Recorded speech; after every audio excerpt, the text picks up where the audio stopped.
Hey guys, Bible in a Year, episode 82. Comment, subscribe, like, ring the bell.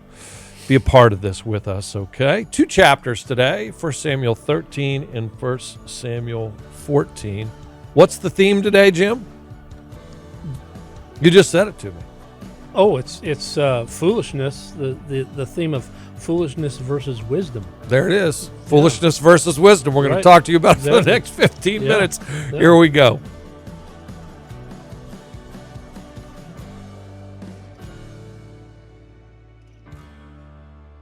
All right, episode 82, 1 Samuel 13 and 14. Big stuff here. So we talked about this. Well, let's just hit on this super quick. Right. If you guys go back to 1 Samuel, hold on, 10, yeah. 10, I have a problem with Bible pages. Right. They are way too thin. The paper is way too thin. So when you turn, sometimes you turn like 6 decades. Right, exactly. This is only 7 days. Right. All right, 1 Samuel 10, verse 8. Go down. Samuel says to Saul, "Go down ahead of me to Gilgal.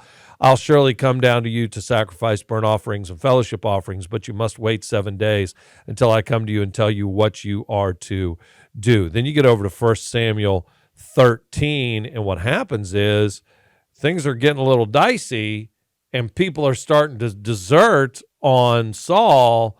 And Saul says, well, I'll just do the sacrifice. Right. And he does it, and Samuel shows up. And this is fascinating because, okay, so just humor me for a minute. Pick it up at, let's see, tail end of 7. Okay, yeah. 1 Samuel 13, tail end of 7. Saul remained at Gilgal, and all the troops with him were quaking with fear. He waited 7 days, the time set by Samuel, but Samuel did not come to Gilgal. He must have the stopwatch going. Right. And Saul's men began to scatter. So he said, well, bring me the burnt offering and the fellowship offerings. And Saul offered up the burnt offering just as he finished. Right. Right. It makes you wonder if Samuel was just watching over the hillside, right? Who knows? Yeah, really. Right. Who But he knows? did arrive on the 7th day. 100%. Absolutely. Just as he finished making the offering, Samuel arrived, and Saul went out to greet him. And I know I'm throwing a parenthesis in the middle of all this. There's 2 real breakdowns that you see, and this is the first one, that ultimately leads to Saul having the kingship removed from him. And the people rebelling against him. Well, yeah, Right. and you're going to talk about this. So, what have you done? Asked Samuel. Saul replied, when I saw that the men were scattering and that you did not come at the set time, and the Philistines were assembling at Michmash, which we'll get into the, what do you call it? The what at Michmash? The mishmash at Michmash. The mishmash at Michmash. We'll get that here in a minute. I thought, now the Philistines will come down against me at Gilgal, and I have not sought the Lord's favor. So I felt compelled. Like, who compelled him? Surely wasn't the Spirit of the Lord to offer the, fear that's what it was. What compelled him, yes. You've done a foolish thing, Samuel said. You've not kept the command the Lord your God gave you. If you had, he would have established your kingdom over Israel for all time. But right now your kingdom will not endure. The Lord has sought a man out after his own heart and appointed him ruler of his people because you have not kept the Lord's command. Then Samuel left Gilgal, and I find this interesting too. Then Samuel left Gilgal and went up to Gibeah in Benjamin, and Saul counted the men who were with him. They numbered about 600. Saul and his son Jonathan and the men with them were staying in Gibeah. So they follow, they go in the direction of Samuel here, and it just unravels from here. Oh yeah, in Gibeah, we're going to get to Gibeah here in a little bit because that's where Saul is. That was the actual major city of Israel at that point, not Jerusalem. It was Gibeah, and so they really don't even have Jerusalem at this point. No, it was the Jebusites, correct? Right, exactly. It was Jebu. That's what it was. So, one of the definitions in the Bible of fool is someone who is unwilling to be transformed. It's not someone who makes mistakes. We all make mistakes. That doesn't necessarily mean we're being foolish. It's when I see the opportunity for change and I refuse to take it. That is the definition of a fool. Oh my gosh. He waits technically 7 days. How many times has God come through in the last moment? Often. He said 7 days. I would have waited until the stroke of midnight. That's what wisdom does. And then ask. Yeah. Did I misread that? But instead, he lets fear take over. I've done the same thing. We all have, yeah. Right. Yeah. I've used this example countless times. I love how platform divers are meters off the ground, just at the highest height, and how they are just held almost by their toes. And you think, how can they go out there any farther than they are out there? And somehow in that moment where absolute catastrophe can happen, they are so sound and so practiced in their practice. Right. Their craft. Yes. Their craft. That they can spring in that moment and create the greatest beauty with the least amount of disturbance. And I do believe that that's how God works. He pushes us to beyond the balls of our feet, to our toes, right, and sends us up in the air into glory with the least amount of disturbance. But the question is, do you see the beauty of the flight and the least amount of disturbance, or the shrinking distance? Well, we'll see a comparison between him and David. David consults God before he goes into war. Saul doesn't. Oh my gosh. And you know, how many times do I just act out of not just spontaneity, but impulsivity? I'm just, I see a need. I gotta act, instead of the wisdom of saying, Lord, do you want me to do this? This is something I should do. You know, one of the things is that Samuel says in that address that you just read, that God has chosen a man after his own heart. That Hebrew word there, labab, is the innermost soul inclined and determined to do God's will. It's not that David was a perfect man. We all know he wasn't. He was after But his heart was inclined and determined to do God's will. What we see here in Saul is a heart that is not inclined and determined to do God's will. It was to do his own. And that's the big difference. One's the fool who refuses to be teachable, refuses to be trained, developed, transformed. Which leads us to Jonathan, who does consult. Jonathan, his son, Saul's son, does consult with the Lord and really becomes a model for David, not Saul, but Jonathan. This friendship that develops later in the book is a beautiful thing, but he's really a mentor to David. Yeah. Let me ask this question before we get into what happens at Michmash, okay? Is the section in 1 Samuel 13, Israel without weapons, is there more significance to that than simply just kind of laying the context for where we are? Why did they not have weapons? It was Philistines being in charge. What in the world was Saul doing? Why were the Philistines in charge? Why were they inland so much so that they couldn't defend themselves? Sharpen their own weapons. Right. The Philistines were commanded. You know, they came into Israel, into the land of Israel, just a little bit before Israel crossed the Jordan River under Joshua's leadership. Okay, God commands them to wipe them out. Why are they still there, and why are they in command? We've talked about this at length in both the Joshua and the Judges. Right. They never drive them out. No. And I said this in some form. I don't remember my exact words in those studies, but it's almost like it wasn't that they couldn't. It was more like maybe we don't want them out. Right. You know, and we talked about that. I think it was Pastor Daniel and I just can't remember whether it was Joshua with David Spence or with Pastor Daniel. When we invite the enemy into our house and then get upset that he's there, he's going to look at us and say, you invited me. Right. So unless you're going to revoke the invitation, I'm staying. Yeah. And a lot of times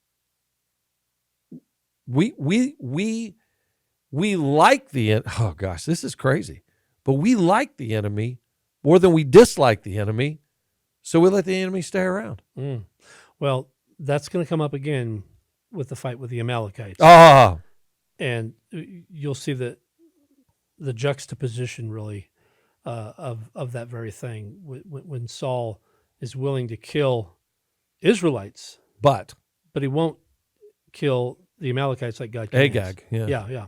Yeah. So let me just read contextually here, super Right. quick. 1 Samuel 13:19. Not a blacksmith could be found in the whole land of Israel. Right. Why not? They weren't allowed to be. Yeah. Because the Philistines had said, otherwise the Hebrews will make swords or spears. So all Israel, like, who are they? Who are they to be dictating to God's people?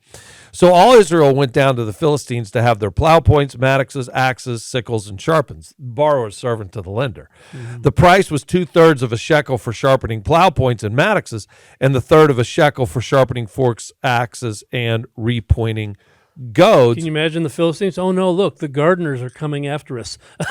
it's No kind of wonder they were ridiculous. laughing. Right, Here they are right. coming out of their holes. Right. One more verse. So on the day of battle, not a think about this, guys. So on the day of battle, not a soldier with Saul and Jonathan had a sword or spear in his hand. Only Saul and his son Jonathan had them. And God says, that's all right. Watch this. Yeah, what can I do with one sword? What can I do with one little rock? I mean, come on. All right, hit us with this thing. What the heck happens at So Michmash? I call this the Michmash at Michmash. I've stood there at the base of this cliff. So where is this? It's actually south. Southeast of Gibeah. Okay. I don't know exactly the miles. I'd have to look that up, but not far. And as I was in college, a rock climber, where I would do all of the Crazy carabiners, the crazy stuff, the rappelling. When I looked at that as a young man, actually standing there at Michmash, this is a cliff that, though it did have good handholds and footholds, you could do this, what they would call freestyle climbing without ropes. It would be nuts to do it. Jonathan, though, he went because of faith, and then his armor bearer right behind him. They scaled this cliff where the Philistines were up at the top of the hill, and they take on the Philistines, but with one sword, by the way. Okay, they take on the Philistines, and what happens is they root the Philistines off the mountain. How did this happen? Well, it was part of the chaos that God brought. Yeah. Okay, which reminds me of 2 Thessalonians 1:11. May God fulfill your acts that come from faith. Sometimes we just need to act in faith. It's God who wins the battle, but we got to step out. We got to be willing to do the crazy thing because God says do it. Even though we know that within us there's no hope of victory. The victory's not ours, it's his. Who gets the glory when that happens? God, clearly, right? And God says, I'll share my glory with no one. Jonathan was completely content with God getting the glory. Yeah, that's a main point that I see in this whole thing. Right? I love Jonathan. I know. So did David. He's just like I know last episode I said, whether you realize it or not, you've been a mentor to me. We need people we got to have some Jonathans in our life. We all need Jonathans in our life. Listen, I'm not trying to be silly by this. Jonathan isn't Robin to David, the Batman. Right. It might just be inverted. Exactly right. Exactly right. You know what I mean? Right. I think Jonathan's the Batman and David's the Robin. I mean, when he dies, David's David's a mess. Grieves over that loss, and we'll see that unfold throughout this book. It's a beautiful relationship, friendship, but he is clearly a mentor. I mean, when he steps out in faith, David sees that. He doesn't see Saul cowering in fear. He sees Jonathan going forth in faith, and that's who inspires him. So, in the last couple of minutes we have, what is with this vow that Saul Isn't puts it interesting? in place? Once the Philistine starts running away because of Jonathan's one sword attack, Yep. Saul all of a sudden finds courage and then tries to take the glory, not just from God, but from Jonathan, his own son, and says, we will rout them out and nobody can eat until we kill them all. Okay, that's ridiculous. when you're in battle, that is a place where you need to replenish. But I've seen this so many times repeated in history. I've seen it happen in my own life. My wife and I work with pastors who are discouraged or in tough times. When we're swinging the sword, we must take time to rest. And so Jonathan does in his wisdom. See, this whole thing is about wisdom versus foolishness. The foolishness of a statement like nobody can eat until we rout them all out is ridiculous because they needed their strength. Jonathan needed strength. He stopped and he ate some honey. So we get to the end of the day and come to find out that Jonathan did eat honey, and Saul has to now make good on this ridiculous oath. Whoever eats will be killed. And he's willing to actually kill his own son to make himself look good. I mean, who would follow a king like this? And the people actually rebel against Saul and said, no, you're not touching him. He's the one that really won this battle. There's such a breakdown in Saul, mercy. in these two chapters. And then ultimately we get to Agag here where it's over. Right. Like it is over. The crazy is beginning. Oh, 100%. And he's beginning to believe his own press. Yep. And he's the transformation that was possible when God called him and anointed him is now lost its inevitability. He is not allowing the Spirit of God to transform him. He's taken over. He took over for Samuel and begin to act like a priest. He's now taking over the glory for this battle, and he's willing to kill his own son to cover his own foolishness. And we see his undoing. There's so much here. I mean, you think about Jesus saying, look here, stop with the vows. Let your yes be yes and your no be no. You don't need to go any farther than that. Just be a person of your word. And isn't that really what this is all about? Right. This is Saul being anointed as king and hiding behind a woodpile. He won't live into his identity. Right. This is Saul have an amazing son. Just be a proud dad. Yeah. Just be a proud dad. Stand up and be a leader and be okay with other people living into right. like you're his dad. Right. He's not trying to be dad. Right. He's trying to be the son that you made him into being. Exactly right. You know what I mean? How about David? I say this very loosely.